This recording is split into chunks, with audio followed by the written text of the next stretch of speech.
Welcome back to the Cossy podcast. My name is Cossy. Welcome back to a brand new video. This is the latest Arsenal news and transfer news as well. We have some good news from our Sociedad. We have some good news from Bournemouth. And of course, Edu is also in Portugal. And the anticipation is that he's gone there to deal with the Victor Gyokeres deal. Martin Zubimendi has decided to stay at Real Sociedad. Sociedad were never going to sell two of their best midfielders. And therefore, Mikel Merino can be sold. We talk about Nketiah, who is wanted by Bournemouth after the Olympic Marseille deal falling off. We thought it would be a very difficult situation. However, Bournemouth are saying, if you can give us a cut price for this deal, we are going to sign him. And Ajax this morning have sent in an initial bid for Aaron Ramsdale to Arsenal. They want to take him on an initial loan deal, but Arsenal are rejecting that. They're saying if he's going to leave, it's going to be on a permanent deal. Hit the like button, subscribe to the channel as well. We have a couple of problems at this side. Apart from Mikel Arteta hiring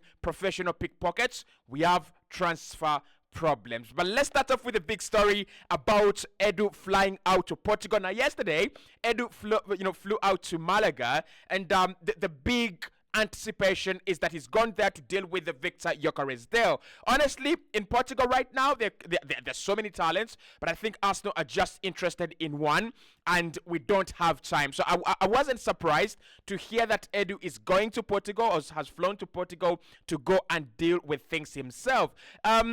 Listen, we have a problem right now with time, and that is our biggest enemy, and that is our biggest problem. And I'm not going to sit here and say Arsenal didn't see this coming, or Arsenal didn't create this problem themselves. We created this problem ourselves, and we've got to solve it. We had around 2 months to complete transfers, to get deals done, and somehow we just didn't, and somehow we just felt like we're gonna buy some more time, we're going to take some more time, and now it is not even 1 week. It's just like 5 days to the start of the Premier League, or even 4 days to the start of the Premier League. You have, around 10 days to the end of the window, and we are panicking. So Edu has got to work quickly. He told us that, we should be excited. We won't be, disappointed. We should be patient, but the patience is running out. After Marseille declining to sign Edu Nketiah, that means that, Arsenal have to work on 2 fronts. We've got to work on selling Eddie, which might not be a big problem, especially if Bournemouth are willing to splash the cash on him. But also, we have to work on the incoming striker. I think it's very, very clear, according to what Mikel Arteta has actually seen so far, that a winger is crucial and a striker is crucial. Listen, midfield, we'll talk about Zubi and we'll talk about Merino, but midfield doesn't look shaky for me. It doesn't really look shaky. And with Ethan Nwaneri coming through the door and Lewis Scully as well, it looks better than it has ever been before. But that attack is bland. That attack is lacking real quality, serious quality. So Edu going to Portugal, I expect, of course, he's not going to do it in 1 day or 2 days, regardless of him being there. But I expect him to go and have close conversations with Victor Gyokeres and his camp. Have close conversations with with Sporting and their management, and try to establish what is the new current position from both sides. Have Victor Gyokeres now become desperate? Has his camp become desperate? Are they now willing, probably, to take a huge step in terms of pushing for a move? That would be wonderful. In terms of Sporting, what we want to establish is, are they now ready to reduce the asking price? And if they're not ready to reduce the asking price, how can we structure a deal that favors them but also favors us? At the moment, Arsenal are desperate, and I told you this 1 week ago, that when you enter the last 3 days of the window and everyone knows that you're the club that is going to be fighting to go toe-to-toe with Man City, everyone knows your needs, everyone understands your needs. This squad is good, but it is thin. You're not going to challenge City, and then you challenge Madrid, and then you challenge Barcelona, and then you challenge everyone in Europe with this squad. It is thin. You've got to make it thicker and thicker and thicker. And that is the problem we are having, that everyone knows Arsenal's time is now, but they have to make their squad broad. They've got to make their squad better. So if you go into sign Victor Gyokeres, Sporting are going to sniff out that best pair in our breath while we negotiate with them, and they're gonna say, 85 million, and we don't have a lot of time because the season is starting, and also why Edu has to work quickly now is, teams don't want to sell their players as the season begins unless that player is not as important. Imagine right now if a team came in and said, we want to sign Leandro Trossard.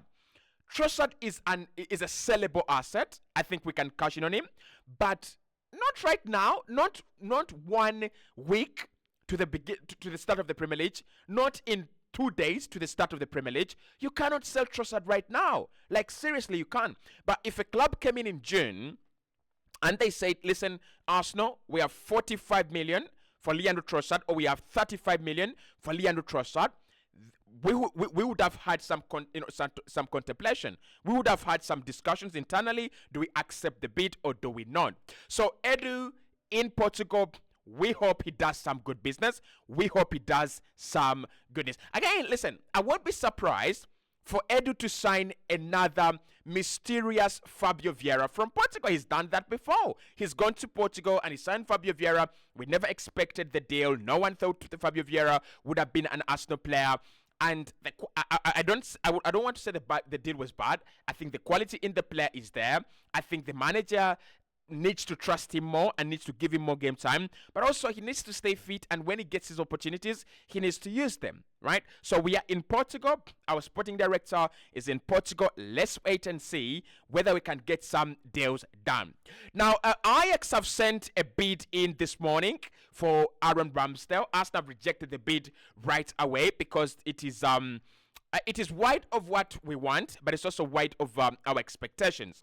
Now, Arsenal expecting to sell Ramsdale this summer on a permanent deal. David Ornstein says this: the Arsenal reject approach from Ajax to sign Aaron Ramsdale. Initial loan deal turned down. Arsenal rather sell 26-year-old international, on a permanent this summer, but Ajax retain interest and optimism that a deal will happen. Espanyol goalkeeper Johan Garcia is the potential replacement of Aaron Ramsdale should he leave this summer. This is nonsense of the highest category and order, and I don't understand how we have been absolutely feeble. I would say, just for lack of a better word, feeble, right?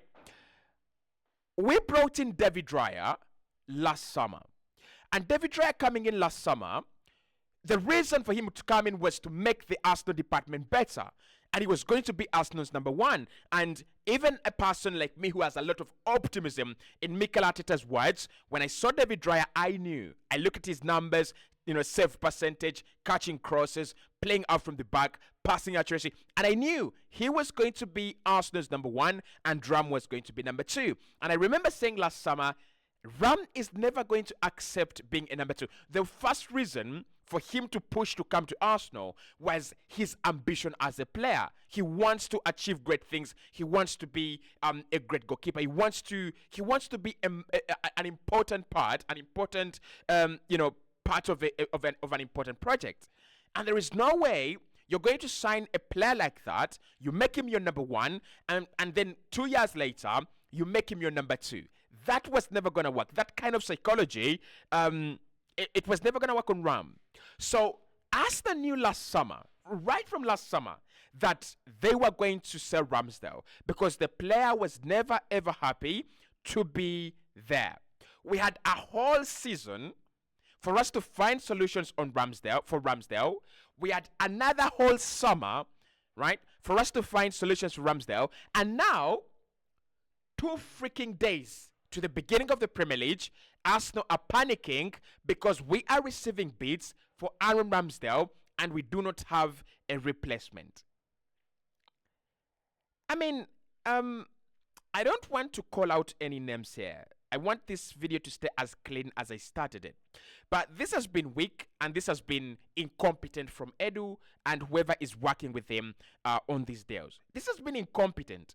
We should have found a solution for Aaron Ramsdale last summer. If you know you're bringing in David Raya, and it's a market opportunity, Ramsdale had had a very fantastic season that had led Arsenal to challenge Manchester City for the title for the first time. That is when you sell him, because that, his stock was as expensive and valuable last summer like it would never be ever again. So I don't understand it. I don't understand how we are panicking, because if Ramsdale leaves right now, what happens? Of course, he's more likely to leave than to stay. I think right from March, I've been saying one of the players that are sure to leave Arsenal is Aaron Ramsdale, Eddie Nketiah. And how we have sold Emil Smith-Rowe, and we have kept Eddie Nketiah for now. We're going to talk about Eddie as well, because we rejected a very good offer from Marseille. But, how we have kept Ramsdale until now, to the extent that we might lose him at the end of the transfer window, make it make sense. Somehow, someone, please make it make sense. Please tell me, right? Please tell me that Arsenal didn't know that they were going to lose Aaron Ramsdale. 1 week to the window, we don't have a solution for Ramsdale. 2 days to the start of the Premier League, we don't have a solution to Aaron Ramsdale. Well done, Edu. This one is a very, very good work of art. So what I think with Ramsdale, I think Ajax wanting him on loan is quite peculiar, but I think they're sniffing out the despair of the player. They know he's desperate to leave Arsenal, he's desperate to find game time, and he's desperate to find a good system. And if you're Ramsdale and you go to Ajax, you can be there for 2 years, and you're rest assured you're going to play good football, and you're going to be like Ajax is just like an advertising billboard. They're like an electronic billboard alongside a busy street. You go there, you do well, you're on the market straight away. So I want to say with Aaron Ramsdale, if Ajax are really going to take him, especially on loan, right, it must be with an obligation to buy. And Arsenal should not stand in his way, because it is not his problem that we have not found a solution, right, for him, for a whole season, for the whole summer. That is not his problem. Now, Bournemouth are interested in signing Eddie Nketiah this summer after a deal to Olympique Marseille crashed down. Olympique Marseille said they don't want to pay 30 million euros for Eddie Nketiah after bidding 27 million euros. I don't understand this. Again, this is very close to the Ramsdale situation, but with the Ramsdale one, I might feel for Arsenal and maybe Edu and say, maybe no one came in for the player. Maybe no one wanted to, give us the money for the player. But when it comes to Eddie Nketiah, we were given 27 million euros, and we turned the deal down, and we killed the deal because of 3 million. And now we risk either Bournemouth buying him or him staying, and we could have the same attack going into the new season. Guys, like at times when I'm very negative, people say, Cossy, you're overreacting, you're very negative, this and that. But this is simply weak. This simply doesn't make any sense. If Eddie Nketiah gets a move for 30 million, well and good. Maybe Bournemouth take him, maybe Fulham take him, maybe Crystal Palace take him, maybe other clubs take him. But there is a reason as to why other clubs have decided. West Ham wanted a striker. They went for Niklas Füllkrug, right? Marseille went for Eliawahi. And Eliawahi cost them around 25 million fixed, and then 5 in add-ons. There is a reason as to why, Eddie Nketiah is not valued at 30 million euros by other clubs. And honestly, if you are Arsenal and you're going out there to buy Eddie Nketiah, would you buy him at 30 million euros? Would you buy Eddie Nketiah at the same price that we bought Martin Odegaard, that we bought Alexander Zinchenko, that we bought Leandro Trossard? Would you really? No, you wouldn't. So why we turned down 27 million euros for Eddie Nketiah, it doesn't make sense. But it would make sense if Bournemouth are willing to, buy him. Now, he's not their first priority. Their first priority is Evan Nilsson at Porto. But If they can't get that deal done, or if they feel that the deal is too expensive, he's one of the players that are wanted. I've been annoyed today because Alex Crook, who I love very much, by the way, chief reporter at Talksport, said that Arsenal still thinking about that 50 million for Eddie Nketiah. I was about to smash my mouse, but it's a Logitech. I love it very much, and I decided not to. But we shouldn't mess around. Eddie Nketiah, 25 million euros. Get him out of the door. And lastly, Martin Zubimendi will be staying at Real Sociedad. Sociedad have managed to convince him to stay. Now, the plan was they never wanted to sell two, and I thought they would sell two, by the way. You remember, I said that I wouldn't be surprised if Zubi and Merino both left. But they wanted to sell one and keep one. So Merino is the one that is going to be sold. Martin Zubimendi has decided against joining Liverpool. I've seen a lot of Liverpool songs online. Zubi Zubi do, Zubi Zubi do. Well, Zubi Zubi do won't be joining you this summer. He's gonna be staying at Real Sociedad. He has turned down Barcelona. He has turned down Bayern Munich. He's turned down Arsenal, and the latest team he has turned down is Liverpool. Zubi Zubi do. I mean, what can we say? What can we say? But that makes the Merino deal a little bit juicier. We'll talk about that at 3.